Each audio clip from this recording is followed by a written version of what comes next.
Obrigado eu gosto muito de conversar com gente jovem, para não acontecer à vossa geração que aconteceu na minha, tem vindo a acontecer, e aconteceu muito na minha, que é a perda da biodiversidade. Eu ainda agora estive em sítios onde eu já estive há 50 anos.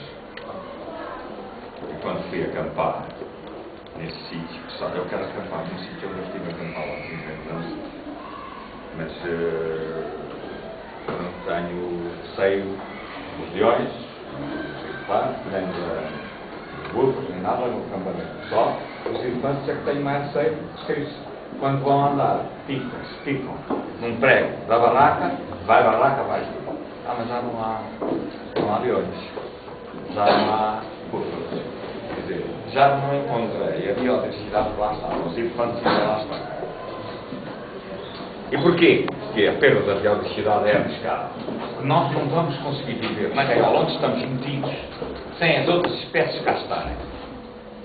As outras espécies são extremamente importantes para nós. Eu vinha para falar sobre isto, mas a pedido resolvi falar sobre a que era para fazer agora em segundo lugar. E talvez faça as duas iguais. Eu vinha para vos mostrar que a biodiversidade, sem os outros, a biodiversidade são todas as espécies que existem cá na gaiola onde estamos metidos, que é o globo terrestre, é que as outras espécies são o nosso alimento. Nós, tudo que comemos é vegetal ou animal. Tudo, ou até de outros seres, como sou. Os nossos medicamentos, 90% vêm de animais e de plantas, particularmente de plantas. 81% é de plantas. O nosso vestuário é todo os outros. A luz hidrética que pode estar a ser produzida pela água de uma barragem, mas tem que ter, as turbinas têm que ter óleo. O óleo vem do petróleo bruto. O petróleo bruto é de origem vegetal. Se não fossem as grandes florestas pré-históricas e de tempos remotos, não havia petróleo. Portanto, nós sem os outros não vamos conseguir sobreviver. E quanto maior forem as espécies dos outros, quanto maior for o número de indivíduos dos outros, das outras espécies, maior é a probabilidade da nossa sobrevivência. Estamos, as gerações todas, até à minha, esquecemos disso. E, portanto, é preciso proteger os sítios do mundo onde há maior biodiversidade. Eu vou-vos mostrar algumas coisas dessas. Vou-vos mostrar. Eu acabei agora de chegar de um dos sítios do mundo com maior biodiversidade. E já estive neste. E, portanto, estes sítios têm que ser resguardados. Porque, inclusivamente, estão-se a descobrir muitas espécies que não se conheciam e estão-se a descobrir novos medicamentos, novos alimentos que nós não sabíamos que essas espécies nos podiam dar. E, como vocês sabem, há muitos sítios do mundo onde há fome. E, infelizmente, eu já lá estive, nesses sítios. É horrível. Ver crianças a morrer sem terem possibilidades de comer. Sabem o que é comer? Senta aqui e come o milho. Não é? O que é que faz ao resto do milho? Que é biomassa. Dá ao gado. Não é? Dá o resto das folhas, dá ao gado. Nós também comemos folhas, mas nós escolhemos. Comemos folhas de quê? Das couves, por exemplo. Não é? Mas nós escolhemos o que é que comemos o fruto, damos o resto aos animais. Comemos as flores, por exemplo, dos grelos, e damos o resto aos patos e às galinhas. Porque é tudo biomassa. Nos sítios onde há fome, não se dá nada ao gado. Comem o milho e depois fazem esparragado das folhas do milho. Fome faz isso. Nós é que vivemos ainda no luxo. Bom, vamos então ver o que é que eu vos venho falar da Costa Rica. A Costa Rica é um país muito pequenino. Metade da superfície de Portugal. E é um dos sítios do mundo de maior biodiversidade. Ora bem, os sítios, aqui há uns anos, foi proposto por vários biólogos, os sítios do mundo a proteger onde há maior biodiversidade. A Costa Rica está ali, vai estar ali, e eu venho deste sítio, onde é um dos sítios de maior biodiversidade. E como vocês veem aqui, Portugal, que é considerado um dos países com maior biodiversidade na Europa, não tem nenhum centro de biodiversidade.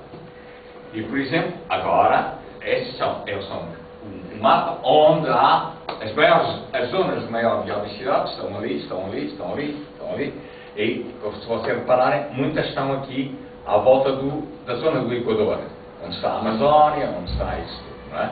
E, portanto, a Costa Rica está aqui. Porquê que a Costa Rica tem muita biodiversidade? Porque há milhões de anos, quando apareceram as primeiras espécies, depois houve migrações de espécies. Os animais andaram e as espécies vegetais foram levadas pelas aves, pelo vento, para outros sítios.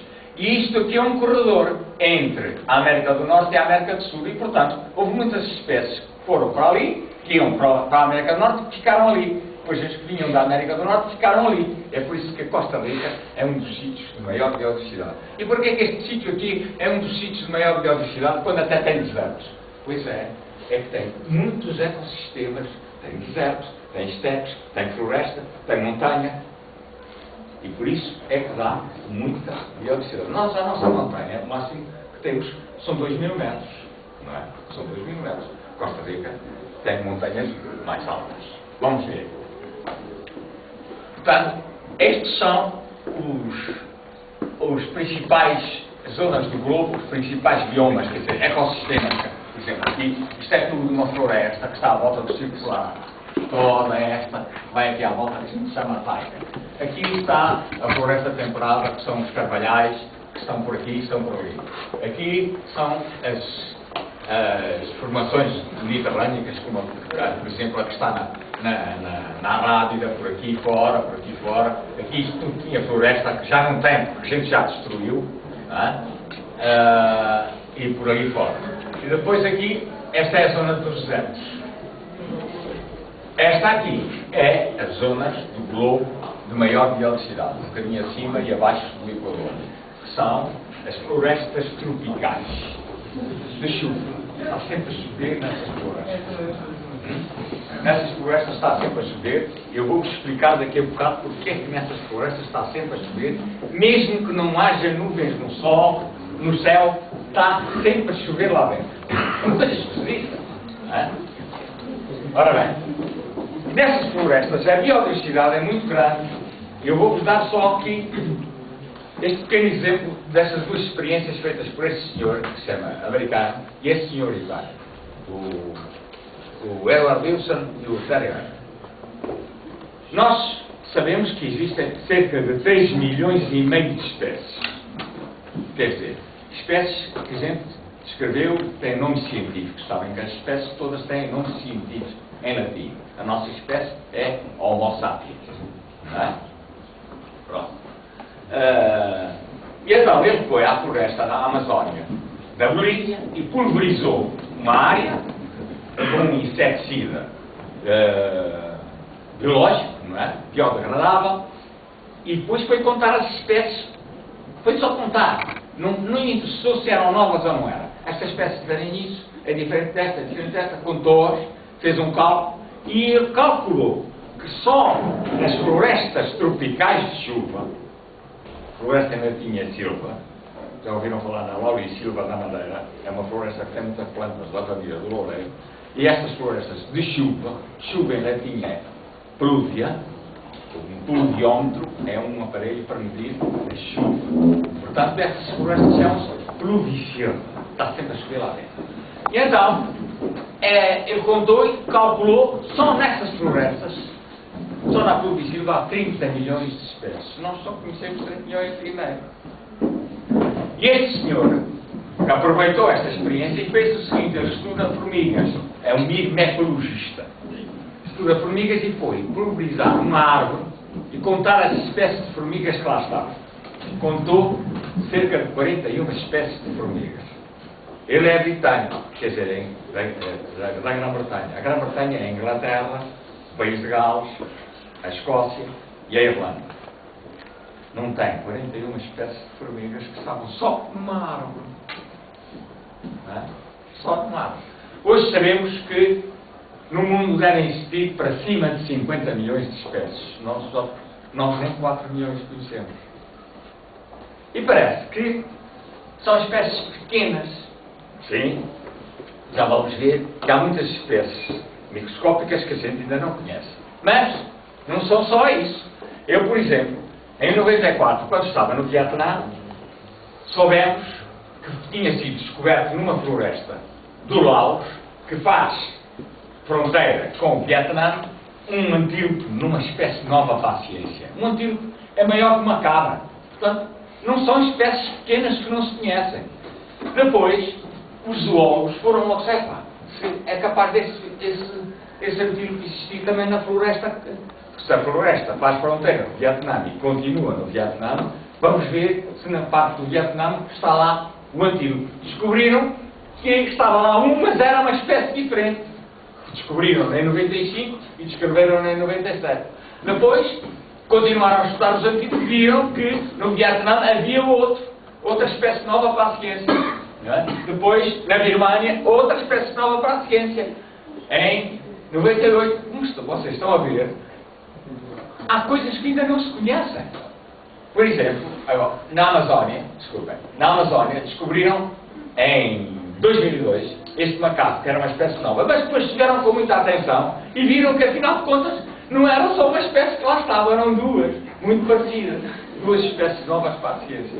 Descobriram agora, em 2005, uma espécie nova para a ciência na Tanzânia, deste macaco. E sabem o que é que está a acontecer? Já está em risco de extinção. Porque só existe numa pequena área de floresta, e logo se soube que estava ali um macaco, começaram a ir logo a inquietar a vida do macaco, que o macaco já está a correr risco de extinção. Na Birmânia, em 2010, estamos em 2010, nós estamos em 2012 agora, foi descoberta esta espécie nova de paciência do macaco. Este lagarto foi descoberto em 2012. E agora eu estive em Moçambique, e na Universidade de Pemba estava um assistente que vai doutorar-se em lagartos. E eu disse-lhe, olha, eu vou à ilha de Bamize. Eu descobri lá um lagarto nessa ilha que é uma espécie nova para a ciência. Portanto, ainda se descobrem muitas espécies novas para a ciência. Eu devo-vos dizer que eu acabo de chegar da África do Sul, onde fui a Moçambique fazer uma coisa. Depois fui à África do Sul estudar um grupo de plantas. E descobri logo mais duas espécies novas para a ciência. Portanto, as coisas, nós ainda não sabemos o que é que existe no globo. Quanto mais estamos a destruir as florestas. Neste momento, o globo, nós não vamos conseguir viver na Terra, nesta gaiola, sem florestas. E desde que nós aparecemos na Terra até agora, estamos vindo a destruir as florestas e não estamos a produzir floresta. Neste momento temos apenas 20% da floresta que cá existia no globo quando a gente apareceu. Um risco brutal. É isto que a vossa geração não pode fazer. Tem que parar isto. Porque senão não vão conseguir sobreviver aqui na gaiola onde estamos metidos. Pronto. Só para vocês verem, houve uns indivíduos a parar processos novos para a gente estudar. E um dos processos novos, quando estudam as aves de noite, eles gravam o som e depois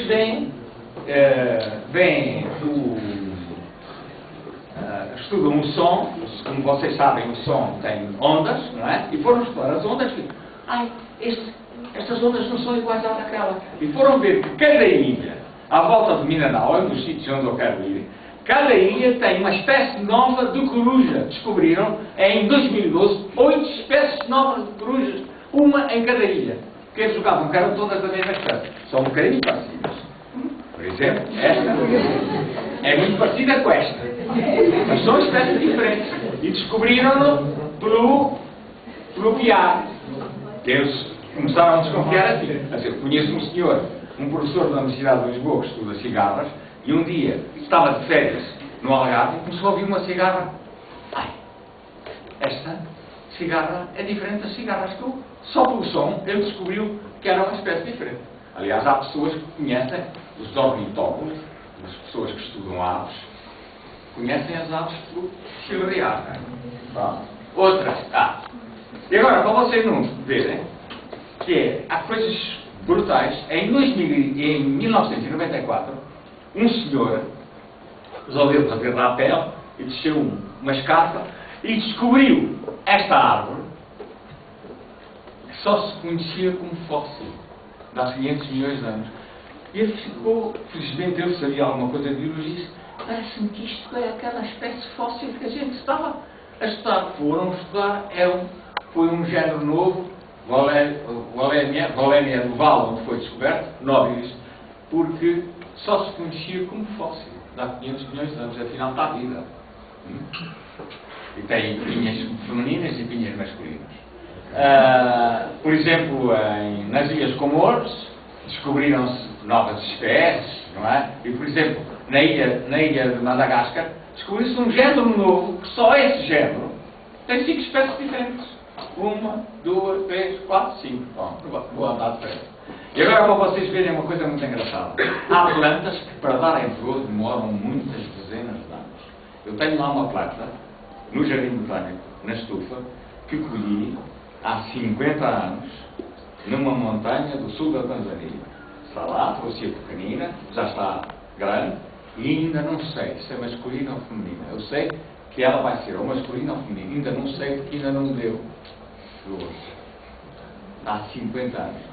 E foi engraçado que esta palmeira de Madagascar deu flor e, por acaso, o proprietário era uma pessoa com uma certa lucidez e chamou a atenção aos botânicos da capital de Madagascar. Olha que tenho lá uma palmeira que nunca havia com flor. Os botânicos mandaram um e-mail ao especialista mundial que estava na Inglaterra, em Londres, e ele foi logo de avião lá e descobriu uma espécie nova. Esta planta só dá flor de 60 em 60 anos.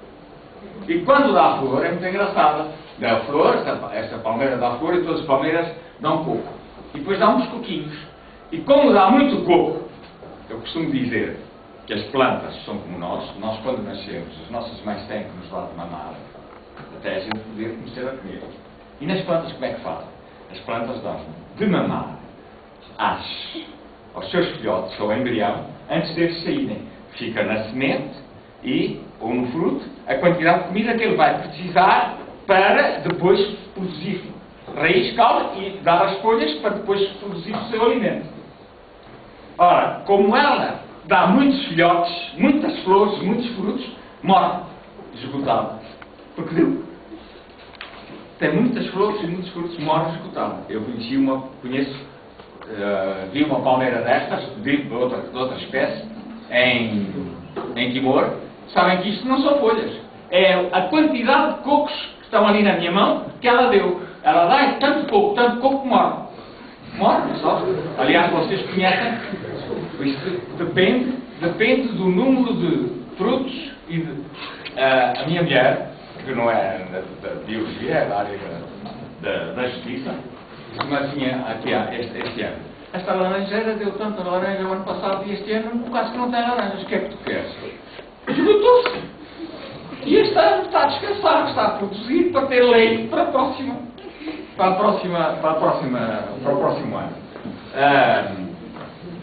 Vocês conhecem esta planta, cá em Portugal, que não é nossa. Quando dá esta quantidade de flores e frutos, depois morre. Porque ela é tão pequena, vejam a quantidade que ela dá. Bom. Ora bem, isto é só para vos mostrar que se descobrem coisas novas, como por exemplo este feijão.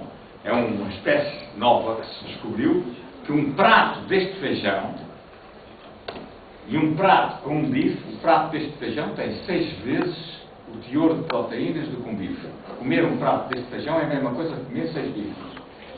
Portanto, estão a ver, para os países que não têm carne, está-se já a produzir, a fazer com que eles cultivem este feijão. Comer um prato deste feijão é a mesma coisa que comer 6 bifes. Todas as leguminosas têm muitas proteínas. Só para vocês verem o que se está a descobrir de novo.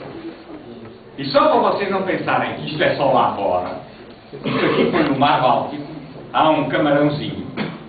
E foram estudar o camarão, o Mar Báltico é aquele bocado do oceano que irriga a Dinamarca, a Finlândia, a Noruega, não é? A Suécia, muito bem. E descobriram na armadura bucal do camarão este animal. E este animal, afinal de contas, são 2. A fêmea e o macho. O macho é parasita da fêmea. E só lá está para fazer um processo para fecundar. E, portanto, ele nem come, nem boca tem. Ela alimenta-se. E, quando foram colocá-lo, se era um protozoário, ou era um celenterado, ou era um equinodermo, não cabia em nenhum dos filos que já existe. Tiveram que fazer um filo novo, cicrióforo.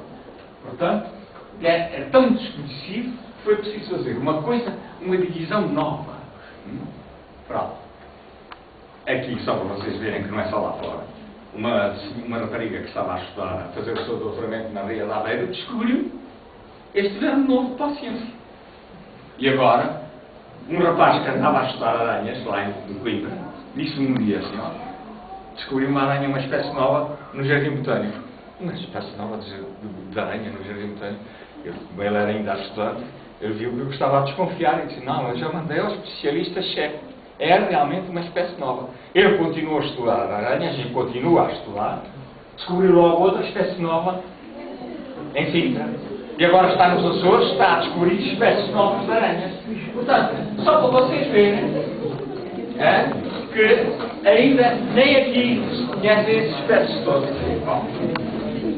E agora aquela rapariga que já ouviram com certeza na televisão, já apareceu na televisão, que está a estudar as cavernas do Algarve.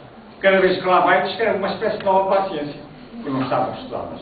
Isto é uma das espécies novas para a ciência, uma espécie nova cega, e não há lá luz, são mais ou menos transparentes. Pronto. E para vocês verem, mesmo nas plantas superiores, eu, por exemplo, descobri uma espécie nova de uma planta da família das couves, nova para a ciência cá em Portugal, em 2000. Em 2007 descobri um narciso novo cá para Portugal, que lhe chamei Narciso Caramulensis, que está na terra do Caramulo. Pronto. Isso não interessa. Vamos agora voltar a ver que a nossa Costa Rica está ali. E está na Pluvisilva. Tem Pluvisilva. Porquê que na Pluvisilva está sempre a chover? Vocês sabem que todos os seres vivos transpiram. Nós transpiramos através da pele. E as plantas transpiram através das folhas, por uns orifícios chamados estomas. E transpiram vapor d'água. Mas como nas florestas tropicais a umidade é muito grande, elas transpiram água líquida.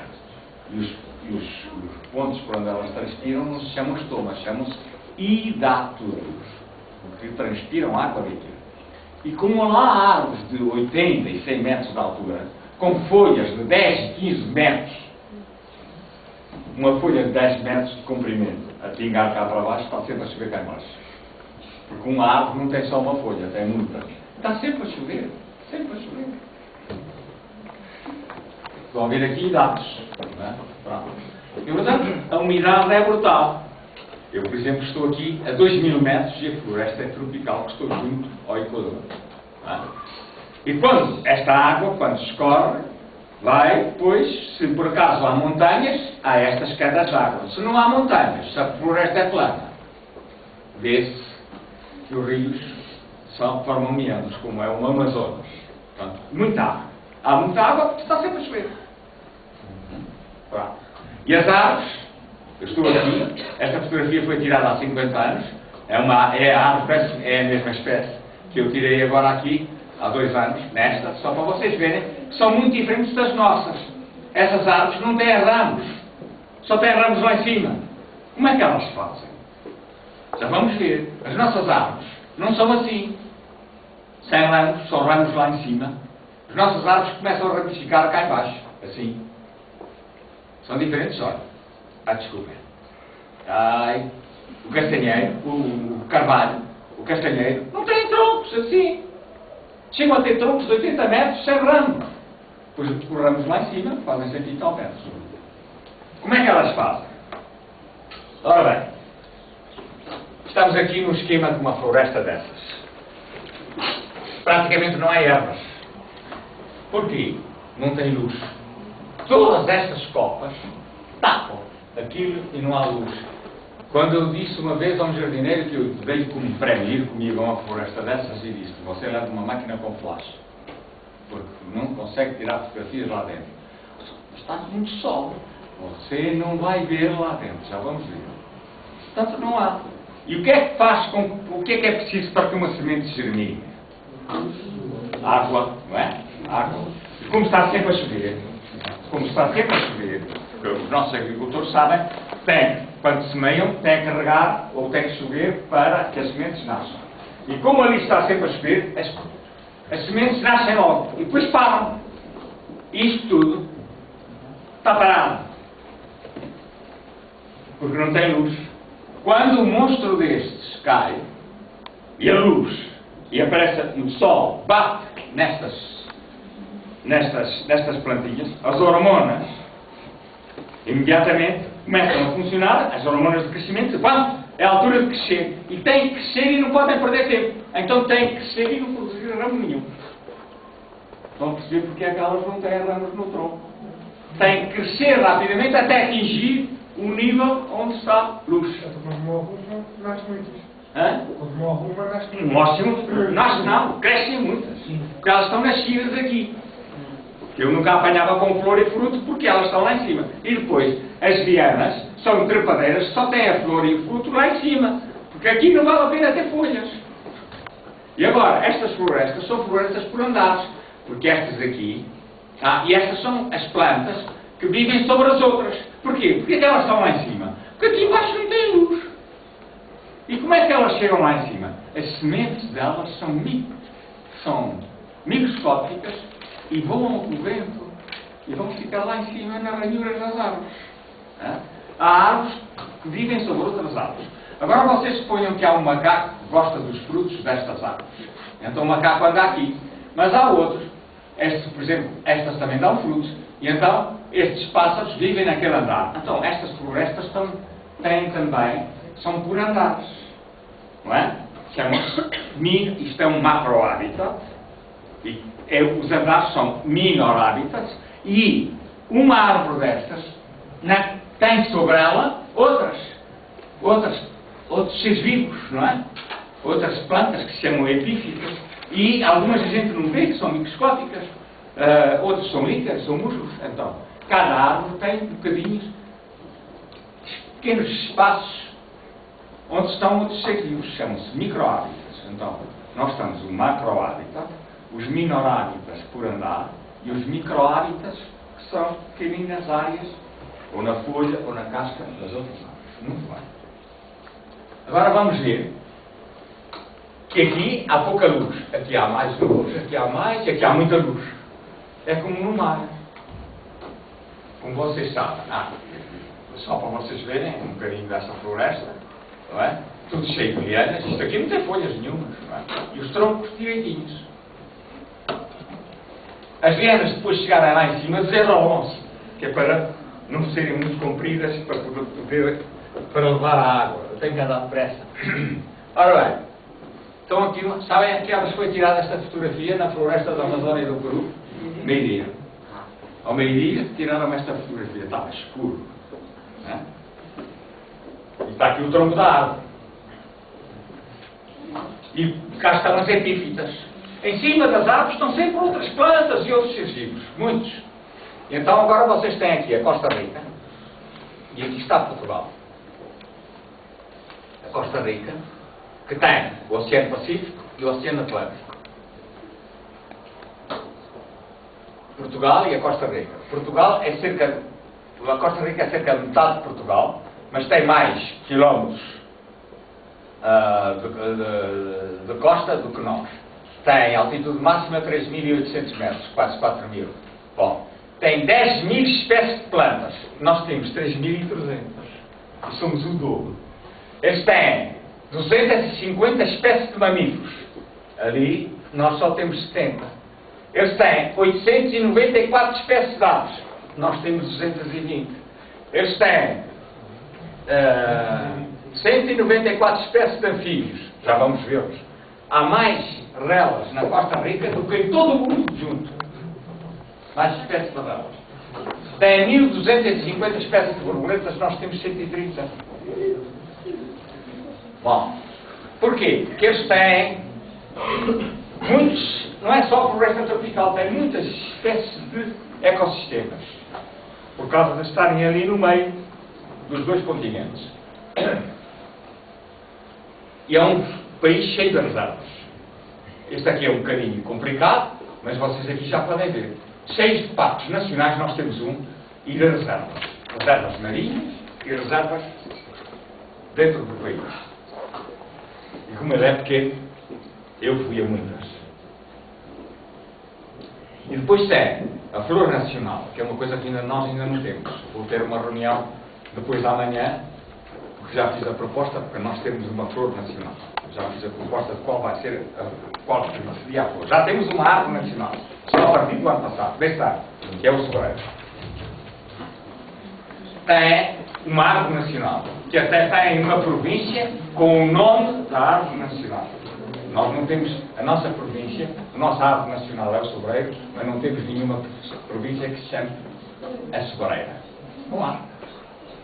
Tem uma árvore nacional, que é uma espécie de mel, e não é a mais bonita, já vamos ver, bonitas. Não é a mais bonita porquê? Porque escolheram esta porque os lavradores gostavam, as pessoas do campo gostavam muito desta árvore, que sempre ela, quando eles andam no campo a trabalhar, está sempre a chirriar. Portanto, foi escolhida como árvore nacional. Tem desde vulcões a outros ecossistemas, como por exemplo, estas florestas, que algumas são de folha caduca, como vocês veem, e tem as florestas tropicais, a Provinciuta, em que está sempre a chover, e vocês vão ver. E a umidade é tanta que está cheia de epífitas, cheia de plantas sobre as outras plantas. E não, isto todo, eu estou na montanha, está a ser vista de cima, lá embaixo não há luz. É isto. É um verde. Estamos juntos, que é impossível penetrar. É isto que está aqui. De vez em quando a gente lá vê um tronco. E estão a ver. Está toda coberta. Todos os ramos estão cobertos de outros seres vivos que ali estão. Todos. Só para vocês verem numa árvore o tamanho da folha. Isto é a minha chinela, isto é uma folha. Que não é das maiores. Que não é das maiores. E os troncos são assim. Olhem ali uma epífita. Aqui não é um feto que está a viver ali. Não é? Olhem aqui. Outras plantas sobre ela. Olhem aqui essas orquídeas todas neste ramo. Olhem os musgos aqui neste ramo. Olha esta cheia de bromélias. Portanto, estão carregadas de outros seres vivos, de outras plantas. E depois esta umidade. Olhem para isto. Porquê? Porque a umidade é brutal e a água é vida. Depois eu tive a sorte de fazer uma viagem no meio disto tudo, com um comboio, uma linha de comboio estreitinha, que fizeram para as pessoas que mal podem andar poderem ver um bocadinho do interior da floresta. Mas eu andei lá a pé. Estão a ver a quantidade? Nenhum tronco está nu. Está todo coberto de outras plantas. Pronto. E aqui está, só para vocês verem, a base dessas árvores tem que ser maior para aguentar os 80 metros. Isto é uma liana, não veem cá folhas, não é? Eu estou aqui ao pé de lianas. Isto é uma liana. E aqui, olhem este tronco. Esta liana que vai para aqui fora, a gente primeiro que veja a flor tem que subir 80 metros. Não é? E depois ela tem a volta, como já vimos há bocado. Isto aqui está a outra. Aqui está a outra que dá esta volta toda, depois vai subir pela árvore acima. Esta liana é muito engraçada, mas eu esta descobri, não é das maiores, e portanto fotografei-lhe a flor. É uma boinha. Bom, agora, e os fetos, lá, aqui destruíram a floresta e deixaram os fetos. Os fetos são arbóreos, porque um feto, no chão, um feto não pode ser pequeno. Se é pequeno morre, não tem luz. É arbóreo. Os que são pequenos estão em cima das árvores. E depois, é claro, há muitos seres muito engraçados, que são as formigas, que cortam folhas e levam as folhas, cultivam-nas, que é para criarem fungos e depois comerem os cogumelos. Elas são muito engraçadas, são várias espécies, não são só uma. Levam assim as folhas e vão fazer a sua horta para depois se alimentarem. Agora vamos ver a biodiversidade da Costa Rica. Vamos ver borboletas, por exemplo. Eu só ponho cá se eu conseguir determinadas peças. Se eu não conseguir determinadas peças, não ponho. Não pus. Estão a ver? Só a variedade. É espetacular. Esta é assim e é vermelha por dentro. Já vamos ver aqui um caso muito engraçado. São muito bonitas e algumas excepcionais. Têm todas um nome científico.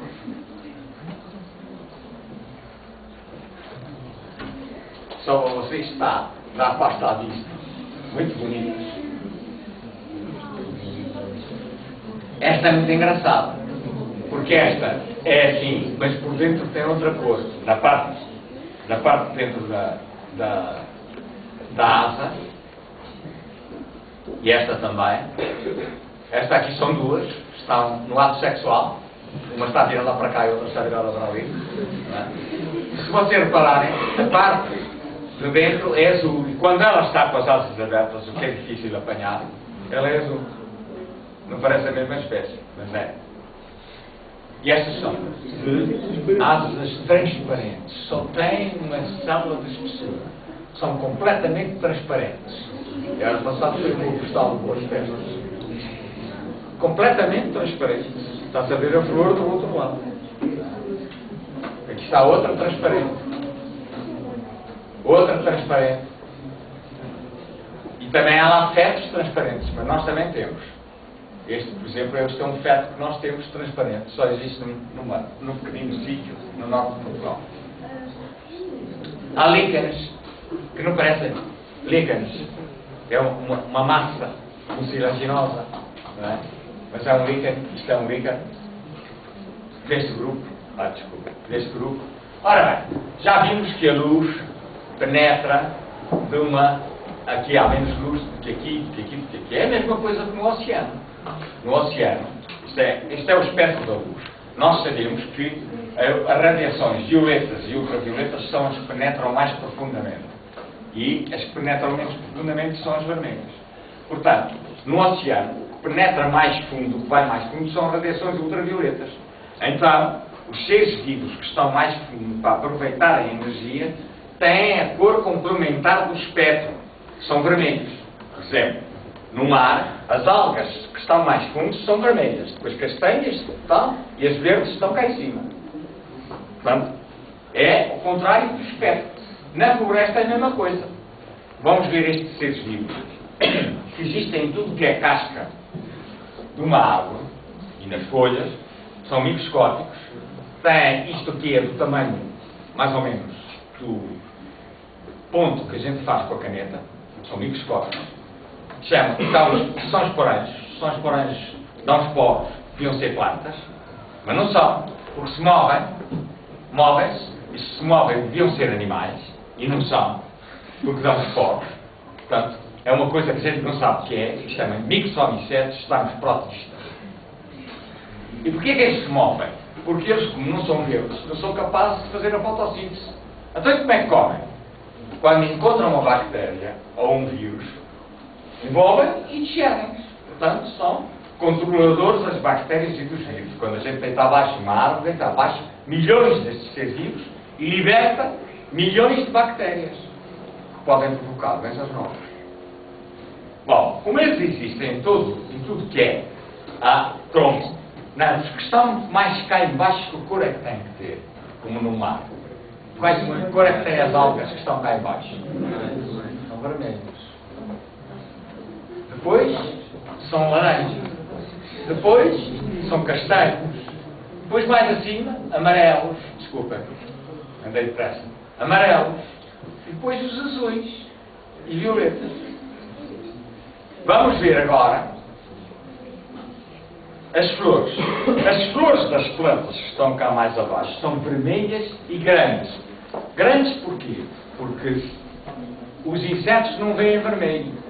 Quem é que vê vermelho? As aves e os mamíferos. Então elas são polinizadas por aves e mamíferos. Tem que ter flor grande. Não é flor pequenina. Nós não temos flores vermelhas no campo. As papelhas não são de cá. Temos só flores amarelas, azuis, violetas, amarelas. Porque os insetos são as cores que os insetos veem. Os insetos não veem vermelho. E então vamos ver as orquídeas. Há orquídeas que são epífitas, que eu já mostrei há bocado, que estão sobre as árvores. As que estão cá em baixo são vermelhas. Depois vamos mais para cima, cor de laranja. Mais para cima, amarelas. Mais para cima, verdes, esverdeadas. E as de cá de cima, azuis e violetas. Muito bem. Agora eu não sei o que é que eu vou mostrar, mas eu penso que é um animal. Há animais que podem existir assim em vários andares, como são arrelas. Arrelas são uma espécie de rãs que têm ventosas na ponta dos dedos. Como têm ventosas e há umidade em todo o sítio, elas podem estar umas cá em baixo, outras no minorário, no andar mais acima, outras no andar mais acima. E então, as que estão cá em baixo, e é verdade, têm orquídeas às vezes muito grandes, como esta. É uma orquídea branca, que é branca porque é polinizada por uma borboleta noturna. Bem simples. Mas há orquídeas microscópicas. A folha tem 5 milímetros e a flor 2,5 milímetros. Vejam aqui no meu dedo. Portanto, há coisas muito grandes e muito pequenas. Eles têm uma quantidade de orquídeas, de espécies de orquídeas brutal. Bom, vamos então ver e flores de várias cores. Pronto. E as vermelhas que são polinizadas por aves. Porque, como eu vos disse, as abelhas não vêm, os insetos não vêm para lá do vermelho, portanto nós não temos flores vermelhas, mas vêm para lá do violeta. Quando se está no voeiro, as abelhas saem da colmeia, as abelhas orientam-se pelo sol. Elas estão a sair da colmeia, estão a ver o sol. Nós é que não vemos, porque nós não vemos o ultravioleta. Que cor é que vê as abelhas? Não se acabamos de saber. Porque nós não somos capazes de ver o ultravioleta.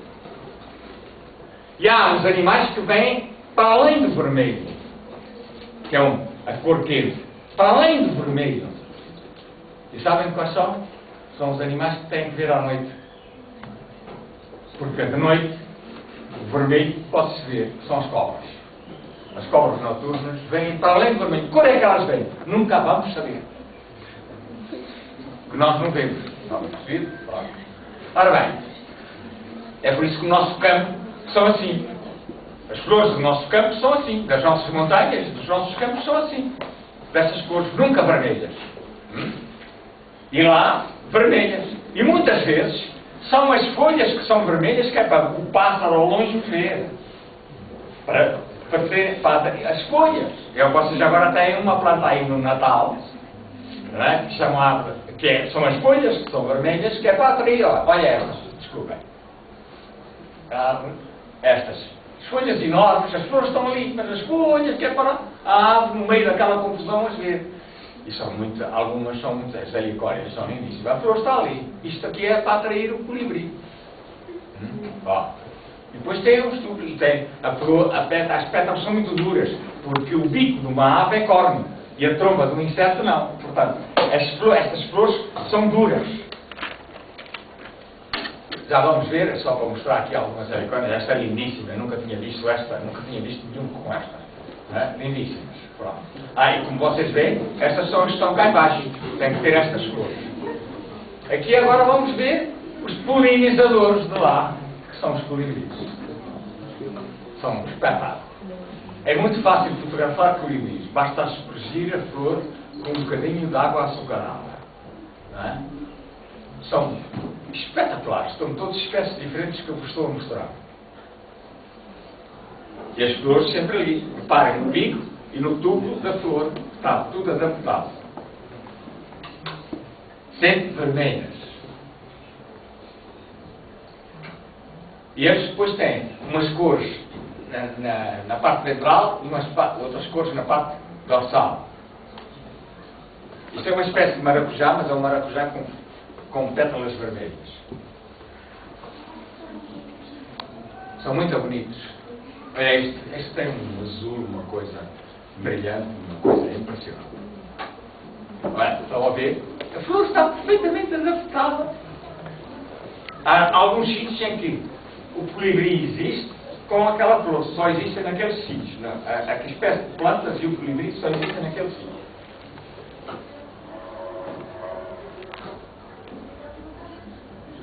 Eles muitas vezes parecem a mesma espécie e não são. Eu já vou mostrar aqui alguns casos. São muito bonitos. Este tem sempre este verde brilhante aqui. Por exemplo, este, que tem esta coisinha castanha aqui. A gente põe aqui umas coisinhas com açúcar e eles vão lá. É a mesma espécie que está aqui. Não sei se é. É logo sei que é.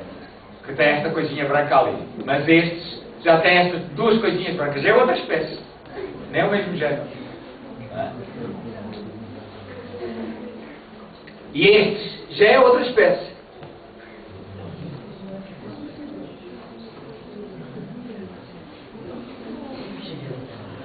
E depois há estas também, não é? Por acaso lá só vi duas, vi esta e vi esta, não é? Mas há araras azuis, são as que andam cá em cima. As araras vermelhas andam cá em cima. Vai ser a mesma coisa que os papagaios, acho. Mas eu não vi muitos. Depois muita passarada. Vou só andar depressa aqui, também a roupa. Está praticamente na hora. Só mostrar a relas. Então, que cor é que vai ter a rela que anda cá embaixo? Vermelho. Depois, vamos subir. Estas são as vermelhas. A castanha, que eu me esqueci de pôr o nome, que agora não me recordo. A cor do laranja. A amarela. Esta foi descoberta em 1960, a partir de 1989 nunca mais ninguém a viu. Foram lá, começaram-lhe a tocar, era uma espécie nova para a ciência, desapareceu. Nunca mais ninguém a viu desde 1989. Pensa-se que já é uma espécie extinta.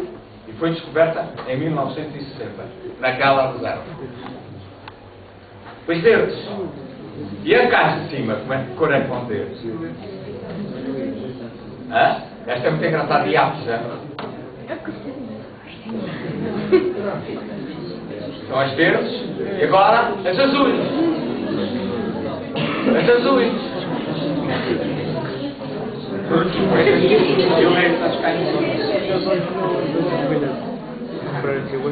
Os macacos estão um macaco provocador.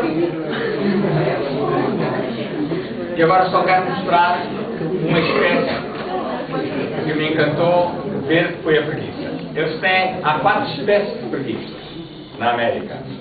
Mas eles têm 2. A tridátila, que tem 3 dedos, estão ali, tem 3 dedos à frente. As preguiças são muito engraçadas.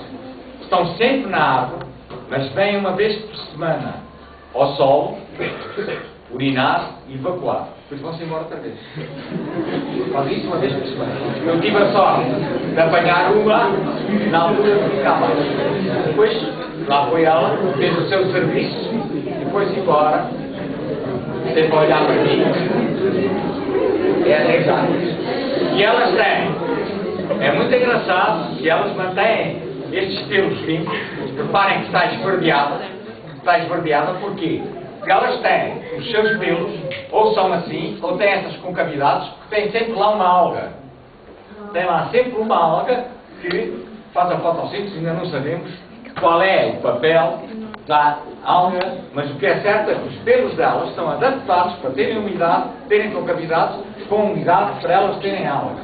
Depois tem seres vivos que andam lá no meio, não sei se essas algas é para protegerem dos parasitas. E também tem a didáctila, só tem 2 dedos à frente.